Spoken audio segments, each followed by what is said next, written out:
prijatelja. Vnetje ušes. Na jesensko popoldne je pikapolonica Pika veselo vstopila v Bobbijevo hiško. Odpravljam se proti studencu zbirat kamenčke, ali pride z mano? A Bobbi se ni bil pripravljen premakniti. Ne vem, Pika, tako utrujeno se počutim, zelo me zebe in boli me glava in tudi ušesa me bolijo. Bobbi, tvoj obraz je popolnoma rdeč, je rekla Pika. Vročino imaš, grem hitro po doktorja Sovo. Pikapolonica je šla naravnost v gnezdo doktorja Sove. Dragi doktor Sova, pridite hitro, Bobbi se počuti zelo slabo, pohitite. Doktor Sova je hitro pripravil svojo zdravniško torbo, si oblekel svojo haljo ter se hitro odpravil k bolniku. Živjo, Bobbi, hitro bom ugotovil, kaj ti je. Najprej bom poslušal tvoje dihanje. Bobbi je slekel svojo pižamo in ubogljivo vzdihnil. Odpri usta, ogledal si bom tudi tvoje grlo. Nočem, je zagodrnjal Bobbi. A jaz moram videti, ali je rdeče ali ne, mu je pojasnil doktor Sova ter osvetlil Bobbijevo grlo svojo svetilko. In zdaj si bom ogledal tvoje ušesa s tem majhnim ušesnim lijakom. Bobbi tega res ni maral. Začel je jokati in si pokril ušesa z rokami. Ne bodi smešen, Bobbi, niti najmanj ne bo bolelo. Pika je prijela Bobbija za roko in ga pomirila. Pregled res ni bolel. No, Bobbi, je začel razlagati doktor Sova. Imaš vnetje ušesa, zelo grdo si se prehladil. Vzemi polno žlico tega zdravila vsako jutro, pij veliko čaja in si grej ušesa z obkladki. Bobbijevi prijatelji so mu takoj priskočili na pomoč. Baltazar je prinesel med, Rozi je prinesla kamilice, Gašper pa je prinesel jagode in skupaj so skuhali čaj za bolnika. Doli je pogrela proso v ponvi in ga stresla v majhne vrečke. Pokri si ušesa z naušnikom, dokler se ne shladi. Bobbi je dal naušnik na glavo ter ga pustil na glavi, dokler se ni shladil. Naslednje jutro je Pika našla nekaj čudovitih kamenčkov na Bobbijevi mizi. Wow, Bobbi, čudoviti so! Kdo ti jih je dal?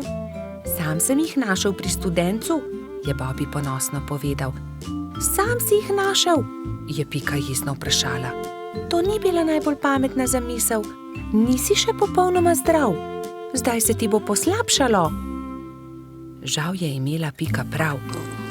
Bobbi je do večera spet dobil visoko vročino. Bobbijevi prijatelji so ga prišli obiskat vsak dan, mu brali zgodbice in se igrali z lutkami.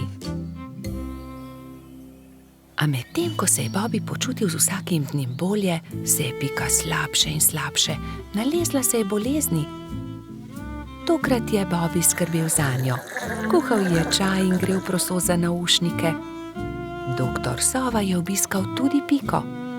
O ne, očitno imamo novo bolnico.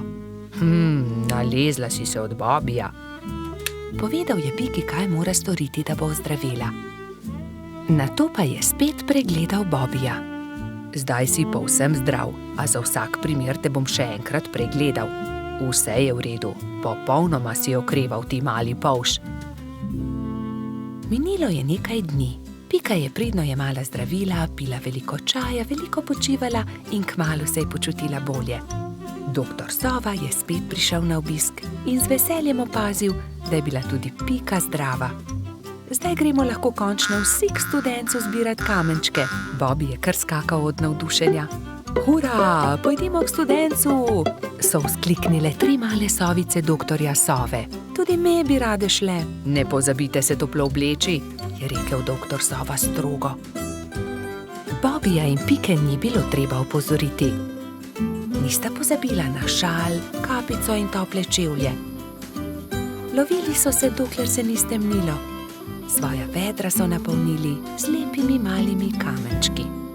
Bobbi in Pika, dobra sta prijatelja. Pustna zabava. Nekega lepega sončnega popoldneva so mali prijatelji posedali v Pikini hiši.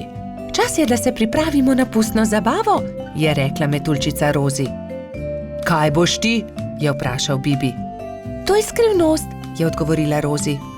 Vsakdo mora na skrivaj narediti svoj kostum, da naredi presenečenje.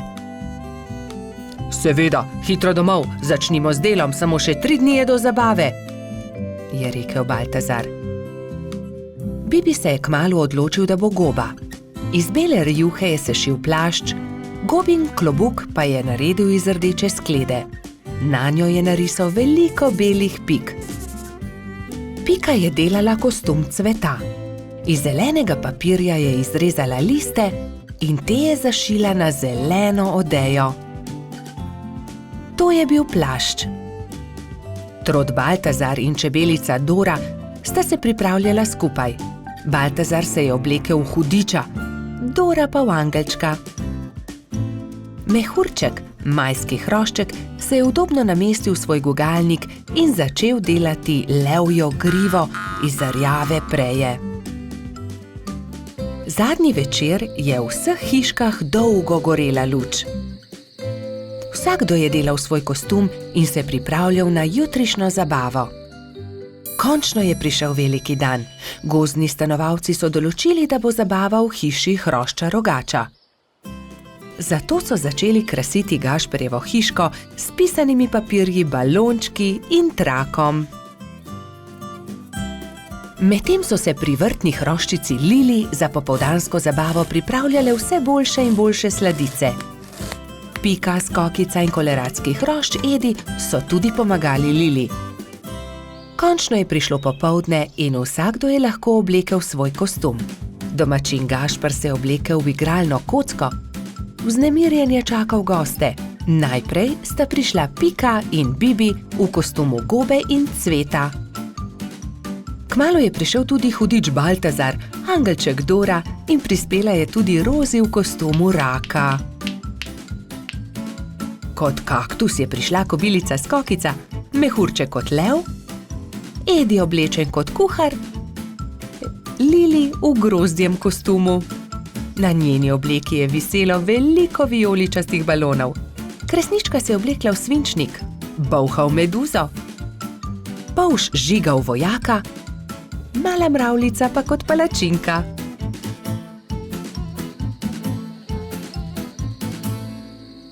In takrat je objokano priletela kačja pastirka Zefira. Izginila je moja prelepa princeskina obleka. Lepo sem jo oprala, obesila na drevo, pa jo je odnesel veter. Zefira je grenko jokala, drugi so jo skušali tolažiti.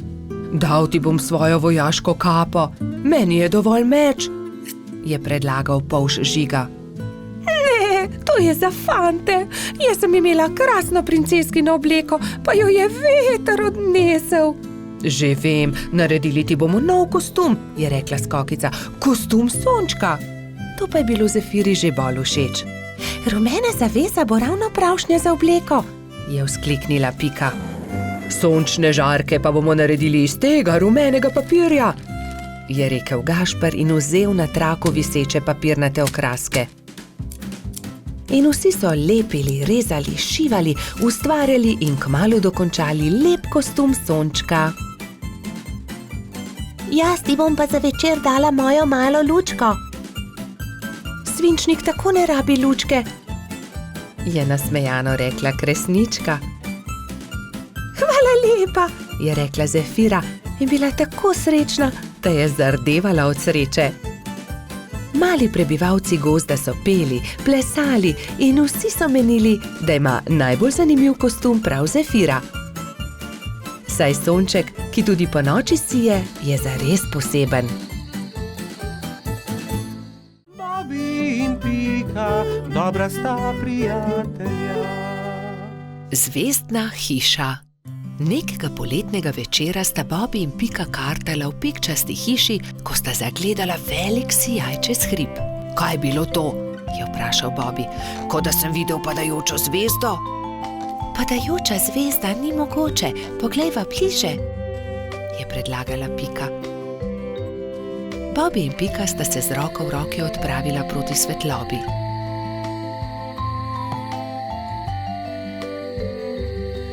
Poglej, Bobi, tam! Polžu so ostala odprta usta od začudenja. Na vrhu hriba je stala hišica v obliki zvezde.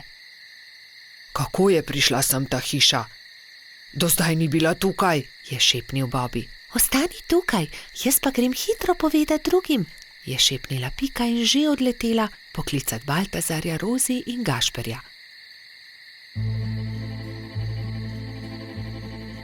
Ko so bili vsi skupaj, so počasi upali stopiti bliže skrivnostni hišici. Gašper je potrkal. Sramežljivo lepo dekle je pogledalo izza vrat.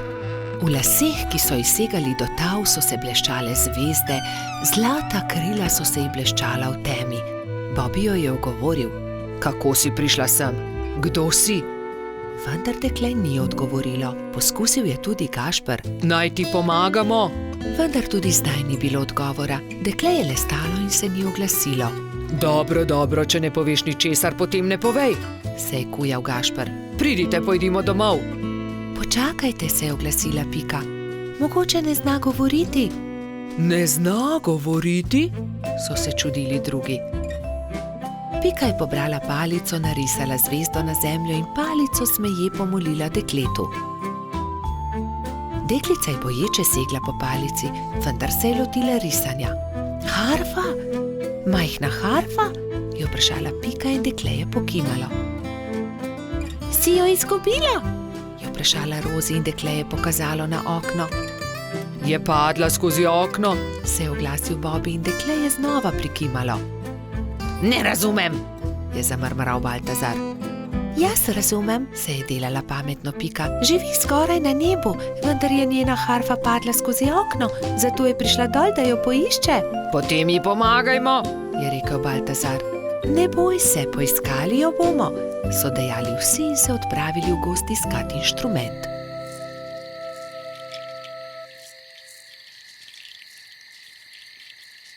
Nikjer je ni, je žalostno dejal Bobby. Pogledal sem vsak grm.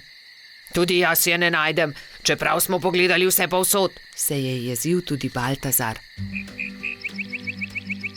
Pogledala bom tudi skoraj na višini, je dejala Rozi, razprla krila in odletela gor. Tu je, našla sem jo, je po dolgem času zavpila metuljčica. Iz gnezda kanarčkov je dvignila majhno zlato harfo.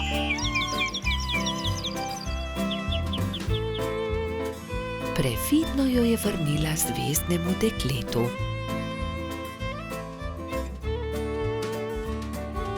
Dekle je odšlo v hišo in zaklenilo vrata. Iz las je vzela drobno svetlečo zvezdo in jo dala Rozi. Meni jo daš? Je presenečeno vprašala metuljčica in zvezdno dekle je pokimalo.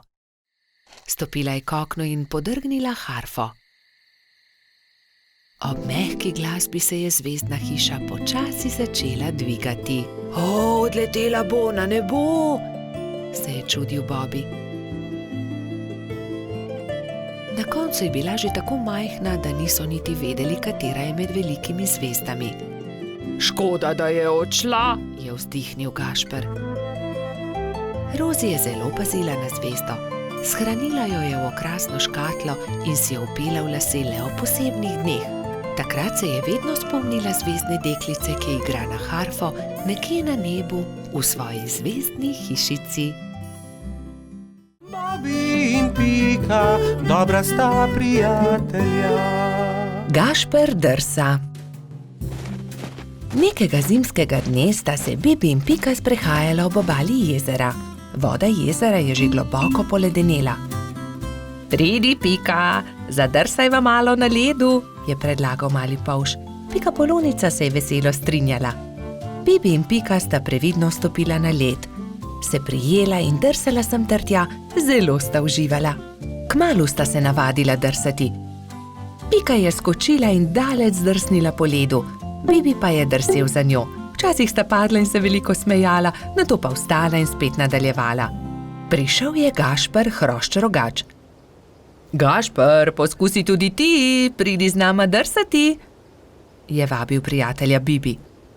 Gašper se je malo bal, vendar je iz radovednosti stopil na led. Je takoj zakričal, saj mu je zdrsnilo in je padel. Bibi in Pika sta takoj pritekla k prijatelju. Pridi, Gašper, ti bova midva pomagala. Bibi in Pika sta prijela Gašperja in previdno drsala po ledu. Zdaj pa te pustiva in poskusi sam, je vzkliknila Pika. Polžek in Pikapolonica sta spustila Gašperja. Bolj počasi, Gašper, je kričala Pika. Gašper se je poskusil ustaviti, vendar so mu noge zdrsnile na ledu in treščil je naravnost v bodičasto grmovje. Na pomoč! Joj, povsod so me zbodle iglice, poškodovali so se moji rogovi. Zelo boli! Pika je že pritekla, da bi pogledala njegove rogove. Ne bodi žalosten, je rekla Pika in obvezala Gašperjeve poškodovane rogove s pikčastim šalom. V tistem hipu je zadrsala iz grmovja prelepa hroščica. Tako lahkotno je drsala po ledu kot brez teže. Wow, kdo pa si ti? Je vprašala Pika. Sem Mija, snežni hrošč. Živjo, Mija, to je Pikapolonica Pika, on je Gašper, hrošč rogač, jaz sem pa polž Bibi. Se je vljudno predstavil Bibi. Kako si se naučila drsati tako hitro po ledu? Je vprašal Gašper. S drsalkami, je odgovorila snežna hroščica. To so takšni čeveljčki, s katerimi se lahko drsa na ledu, se morajo pritrditi na škornje. To je ostrina drsalke, to drsi po ledu. Si jih sama naredila? Je iz radovednosti vprašal Bibi. Ja, sama sem jih naredila, res ni težko. Če želite, jih lahko naredim tudi vam. Hurra, hurra! So naenkrat vzkliknili vsi trije. Bibi, Pika, Gašper in Mija so skupaj odšli do gozda. Mija je dobro pregledala veje, ki so ležale po tleh, in končno eno lepo in veliko izbrala. Nato so začeli delati. So žagali, brusili, dolgli, rezali, zvijali. Vsakdo se je lotil svojega dela. Končano je zadovoljno poročala Mija. Na mizi so čakali trije novi pari drsalk. Bibi in Piko je bilo malo strah nadeti drsalne plošče. Seveda pa je najbolj skrbelo Gašperja. Bibi in Pika sta se drže začela drsati po ledu, Mija pa je pomagala Gašperju. Glej, z drsalkami je veliko laže drsati na ledu kot škornji, se je smejal Gašper. Mija je dolgo časa držala roko Gašperju. Kar naenkrat pa jo je spustila in hrošč rogač je sam drsal naprej po ledu. Gašper se je kmalu naučil zavijati, zagnati in seveda tudi ustaviti. Uspelo je, znam drsati, je ob koncu dneva veselo vzklikal Gašper.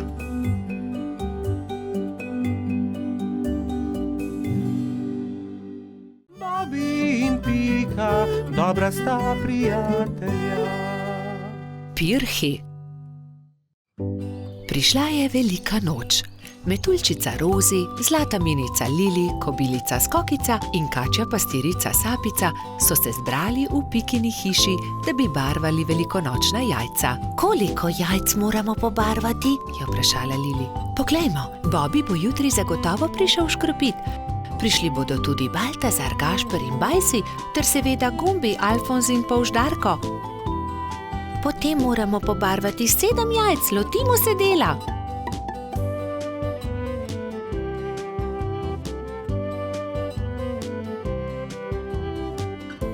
Lepi so, fantje bodo jutri gotovo veseli, je ugotovila Rozi.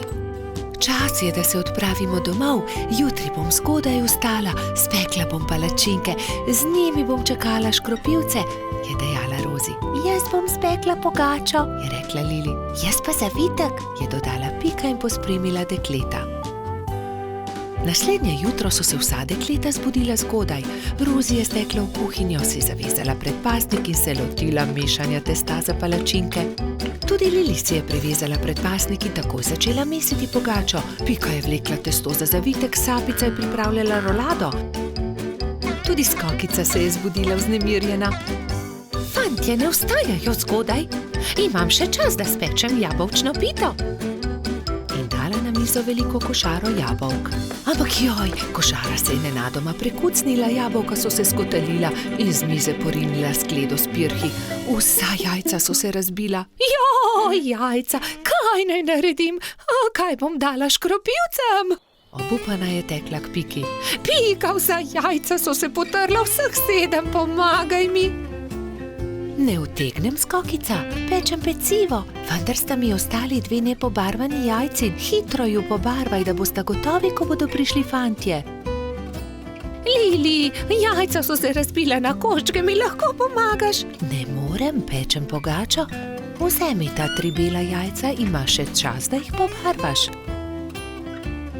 Rozi, pomagaj, znova moram barvati jajca, vsa so se potrla. Vsa so se potrla? Žal mi je, Skokica, vendar zdaj ne morem s tabo. Tukaj ti dam 2 nepobarvani jajci, izvoli. Sapica, v težavah sem, potrli so se pirhi, ki sem jih pobarvala včeraj, prosim, pomagaj mi, sama ne morem znova pobarvati 7 jajc, malo časa je še. Vem, kdo ti lahko pomaga. Pojdi z menoj.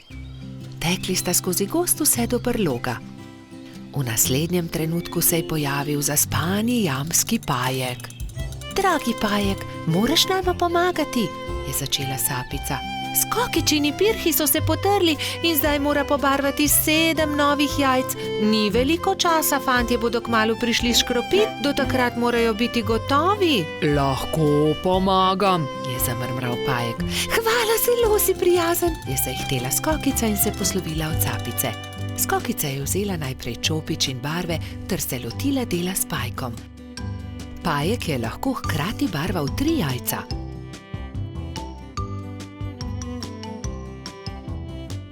Končala sva, je veselo dejala Skokica. Zahvalila se je Pajku za pomoč in jajca razporedila na skledo.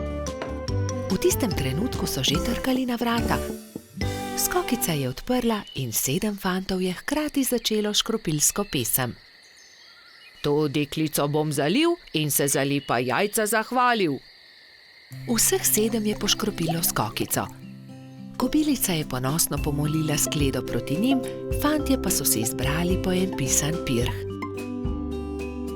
Peciva žal nimam, se je oglasila Skokica in povedala, kaj se je zgodilo. Ne skrbi, so se smejali fantje. Pri Piki smo jedli zavitek, pri Lili pogačo, pri Rozi palačinke, pri Sapici pa piškote. Niti kosa ne bi več spravili v želodce, so dejali fantje in se smejali na ves glas.